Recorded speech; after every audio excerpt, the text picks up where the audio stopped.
اكلت العصافير بتاعتي يا عم بدوي. اكل كنت الاول. انت الراجل انت اللي هعمل جوع. فين البرتقال؟ انت ما عصرتش عدس البرتقال اللي جبته لك؟ انت هتضربني. عصرته. خد يا عم بدوي يلا عشان احنا نفتح. حاسب يا عبد الرحمن. فين؟ عندك الجركن. مساج الفول يا عم بدوي. ربنا ياخد عم بدوي عشان يستريح. امال فين الفطار؟ بدوي ساعة الباشا. ايه يا بدوي؟ 4 تيران وابوهم، معقول حتى فيهم الفطار ده؟ ساعة الباشا مش حضرتك قلت لي جهز الفطار خفيف. خفيف ايه؟ العيال دي لو قاعد هياكلوك انت. هياكلوني؟ هما لسه هياكلوني؟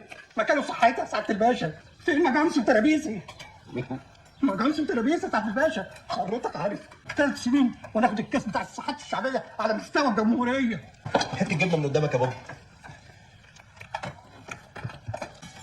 اديني يا حسين شويه سلطه من عندك. حط يا ابني شويه كويسين بسرعه. ايوه محمود اديني 15 بيضه من عندك. سميته قبل ما تاكله؟ سميت انت يا بابا؟ سميت في سري. يا بدوي عايزين نص صباع زيت عشان الفول. حط على واحد حط على واحد. كده سوكه اللي اسمه سوكه خليته حط طبع شاي مني. كانوا طابين لي اركض بالناس اللي جوه. ساعة الباشا.